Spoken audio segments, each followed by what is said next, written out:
Bulletin breaking news చూస్తున్నాం. ఆంధ్రప్రదేశ్లో scrub typhus danger bells మోగిస్తుంది. రాష్ట్రంలో అంతకంతకు కేసులు పెరగడంతో ప్రజలు భయంతో వణికిపోతున్నారు. తాజాగా బాపట్ల జిల్లా పెద్దపులుగువారిపాలెంలో నాగబాబు అనే యువకుడు స్క్రబ్ టైఫస్తో మరణించడం కలకలం రేపింది. కొద్ది రోజులుగా జ్వరంతో బాధపడుతున్న అతన్ని గుంటూరు ప్రభుత్వ ఆసుపత్రికి తీసుకువెళ్లగా పరీక్షల్లో స్క్రబ్ టైఫస్గా తేల్చారు. అక్కడే చికిత్స పొందుతూ పరిస్థితి విషమించడంతో ఆ యువకుడు మృతి చెందాడు. దీంతో రాష్ట్ర వ్యాప్తంగా ఇప్పటి వరకు ఈ వ్యాధితో మరణించిన వారి సంఖ్య 20కి చేరింది. అయితే తాజా మరణాలకు స్క్రబ్ టైఫస్తో పాటు ఇతర దీర్ఘకాలిక వ్యాధులు కూడా కారణమై ఉండొచ్చని వైద్యులు చెబుతున్నారు. ఖచ్చితమైన కారణాలు నిర్ధారించేందుకు ప్రభుత్వం జీనోమ్ సీక్వెన్సింగ్ చేపడుతుంది. పరిస్థితిని దృష్టిలో ఉంచుకొని రాష్ట్ర వ్యాప్తంగా అవగాహన కార్యక్రమాలు నిర్వహిస్తుండగా ఆసుపత్రుల్లో డాక్సిసైక్లిన్, అజిత్రోమైసిన్ మందులను అందుబాటులోకి ఉంచారు. జ్వరం వచ్చిన వెంటనే వైద్యుడిని సంప్రదించాలని స్క్రబ్ టైఫస్ చిగ్గరమైట్స్ కాటు ద్వారా వ్యాపిస్తూ ఉండడంతో పొలాలు, పచ్చిక బయళ్లలో పనిచేసేవారు ప్రత్యేక జాగ్రత్తలు తీసుకోవాలని ఆరోగ్య శాఖ సూచిస్తుంది. ఇక ఇదే అంశానికి సంబంధించి మరింత సమాచారం అందించడానికి మా ప్రతినిధి అశోక్ ఫోన్ లైన్లో ఉన్నారు. అశోక్, అప్డేట్స్ ఏంటి? ప్రస్తుతం ఏపీలో స్క్రబ్ టైఫస్ డేంజర్ బెల్స్ అయితే మాత్రం మోగుతున్నాయి. పూర్తి స్థాయిలో అప్రమత్తంగా ఉండాలంటూ వైద్యులు ఆంధ్రప్రదేశ్ లో రాష్ట్రంలో స్క్రబ్ టైఫస్ వ్యాధి నిశ్శబ్దంగా కానీ ప్రమాదకరంగా విస్తరిస్తుంది. అయితే వర్షాకాలం ముగిసి చలికాలం మొదలవుతున్న వేళలో గ్రామీణ ప్రాంతాలతో పాటు పట్టణాల అంచులోనూ కూడా కేసుల సంఖ్య వేగంగా పెరుగుతుంది.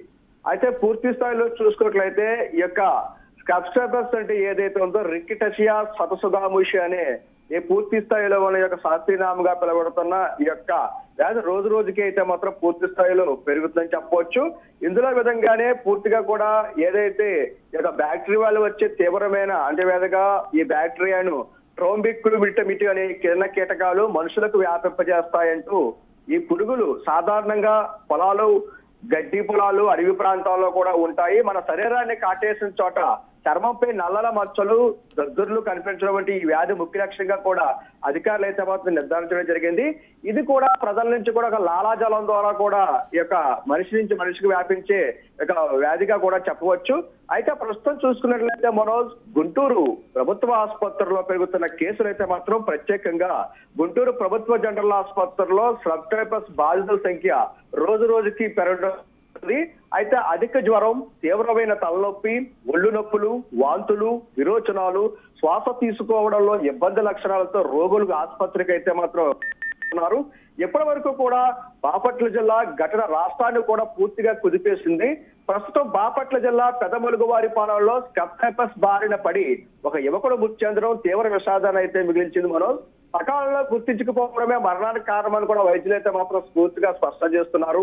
రాష్ట్ర వ్యాప్తంగా పెరుగుతున్న మృతుల సంఖ్య అధికారి లెక్కల ప్రకారం రాష్ట్ర వ్యాప్తంగా ఇప్పటి వరకు 80 మందికి పైగా స్క్రబ్ టైఫస్ తో మృతి చెందినట్లు కూడా సమాచారం కూడా మనకి అందినట్లు ఉంది. మనం ప్రత్యేకంగా గ్రామీణ ప్రాంతాల్లో పొలాల్లో పనిచేసే వారిలో ఈ వ్యాధి ప్రభావం ఎక్కువగా ఉందని కూడా ఆరోగ్య శాఖ ఇప్పటికే చెప్పడం జరిగింది. నిర్లక్ష్యం చేస్తే ప్రాణాంతకం స్క్రబ్ టైఫస్ ప్రారంభ దశలోనే గుర్తించకపోతే కాలేయం, కిడ్నీలు, ఊపిరితిత్తులు, మెదడు మీద తీవ్ర ప్రభావం చూపే ప్రమాదం కూడా ఉంది. అందుకే జ్వరం 3 నుంచి 5 రోజులు తగ్గకపోతే నిర్లక్ష్యం చేయకుండా వెంటనే ఆసుపత్రికి వెళ్లాలని కూడా వైద్యులైతే పోయి హెచ్చరిస్తున్నారు. ప్రభుత్వం తీసుకుంటున్న చర్యలు అయితే మాత్రం ఇప్పటికే పూర్తి స్థాయిలో ఈ వ్యాధి నియంత్రణకు రాష్ట్ర ప్రభుత్వం ప్రత్యేక చర్యలు చేపట్టింది. అన్ని ప్రభుత్వ ఆసుపత్రుల్లో ఉచిత స్క్రబ్ టైఫస్ పరీక్షలు నిర్వహించడం, అవసరమైన యాంటీబయోటిక్స్ సరఫరా, వైద్య సిబ్బందికి ప్రత్యేక మార్గదర్శకాలు ఇవ్వడం, గ్రామీణ ప్రాంతాల్లో అవగాహన కార్యక్రమాలు ఇప్పటికే ఎవరైతే డాక్టర్లు ఉన్నారో ఏదైతే ద్వారా కానీ డాక్టర్లందరూ డిఎంహెచ్ఓ ఆదేశాల ప్రకారం ప్రజలకు కీలక సూచనలు అయితే జారీ చేశారు. పొలాల్లో పనిచేసేటప్పుడు పూర్తిగా కూడా దుస్తులు ధరించాలని చెప్పేసి, అదే విధంగా పొదలు, గడ్డి ప్రాంతాల్లో పూర్తిగా జాగ్రత్తగా ఉండాలి. శరీరాన్ని శుభ్రంగా ఎప్పటికప్పుడు కడుక్కోవాలి. జ్వరం వస్తే నిర్లక్ష్యం చేయకుండా 2 రోజులు జ్వరం దాటిన తర్వాత వెంటనే ఆసుపత్రికి డాక్టర్లు సంప్రదించి ప్రభుత్వ ఆసుపత్రిలో కానివ్వండి, దగ్గరలో ఏదైతే ఆసుపత్రి వెంటనే చికిత్స చేయించుకుని పరీక్షలు కూడా చేయించుకోవాలి కూడా వైద్యులు స్పష్టంగా హెచ్చరిక జారీ చేశారు. మనం వైద్యులు కూడా స్పష్టం చేస్తుంది ఒకటే, స్క్రబ్ టైఫస్ కు సరైన సమయంలో చికిత్స తీసుకుంటే పూర్తిగా నయం అవుతుంది. కానీ నిర్లక్ష్యం చేస్తే ప్రాణాపాయం తప్పదని కూడా పూర్తిగా కూడా హెచ్చరిస్తున్నారు. మనం పూర్తిగా కూడా ఇప్పటికే భయభ్రాంతులకు గురవుతున్న ఈ యొక్క చలికాల సమయం ఏదైతే శీతాకాలంలో ఉందో ఈ వ్యాధి పూర్తిగా ప్రబలం అవుతుంది. ఇప్పటికే కాకినాడ జిల్లా చూసుకున్నా, రాజమండ్రి చూసుకున్నా, తూర్పు గోదావరి ఉమ్మడి జిల్లాలో కూడా చూసుకున్నట్లయితే ఏదైతే పూర్తి స్థలాల్లో ఇంచుమించుగా ఈ యొక్క ఏదైతే పూర్తిగా జరుగుతున్న ఈ ఓపీ విభాగాలు ఉన్నాయో మొదట పూర్తి స్థాయిలో కూడా ఈ కేసులు ఎక్కువగా వెలువడుతున్నాయి. పూర్తి ప్రజలందరూ కూడా ఒక్కసారిగా సబ్స్టెన్స్ తో బాధపడుతూ కూడా జ్వరాలతో బాధపడుతూ 2-3 రోజులు జ్వరాలు తగ్గిపోవడంతో తర్వాత చిన్న చిన్న దద్దులు రావడంతో ఏదో కామన్ గా పొలాల్లో పనులకు వెళ్లేవారు తెల్లవారుజాము నుంచి కూడా వాళ్ళు వారి కార్యకలాపాల్లో పనులకు వెళ్లేవారు దీన్ని అసలు చేస్తున్నారు. పల్లెటూరులో కానివ్వండి, గ్రామీణ ప్రాంతాల్లో కానివ్వండి పెద్దగా పట్టించుకోరు. శీతాకాలంలో చూసుకున్నట్లయితే ఈ యొక్క మంచు పొలుసు వల్ల వస్తుందని చెప్పేసి అనుకున్నారు తప్ప ఇది పొరపాటున మర్చిపోతే ఇమీడియట్ గా ఆ డాక్టర్ సంప్రదించకపోతే చివరికి ప్రాణాపాయం పరిస్థితి ఉందని కూడా డాక్టర్లు అత్యవసరం చేస్తున్నారు.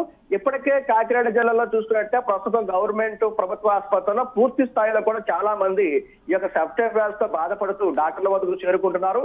అలాగే తూర్పుగోదావరి జిల్లా రాజమండ్రిలో కూడా ప్రభుత్వ ఆసుపత్రి వద్దకు అధికారులందరూ కూడా ఒక్కసారిగా అప్రమత్తం. ఆరోగ్య శాఖ మంత్రి సత్యకుమార్ యాదవ్ కూడా పూర్తి స్థాయిలో దీని మీద ఒక విశ్లేషణ ఏర్పాటు ఎప్పటికప్పుడు దీని మీద పూర్తిగా ఏదైతే ప్రజలకు ఇబ్బంది కలగకుండా ఈ యొక్క సబ్స్టెన్స్ సంబంధించిన చికిత్సలు ప్రతి ఒక్క వైద్యులు కూడా నిర్లక్ష్యం వహించకుండా అప్పుడే అందుబాటులో ఉండాలని చెప్పేసి కూడా ఎప్పటికే చెప్పడం జరుగుతుంది. మరోజు right Ashok, thank you for the updates.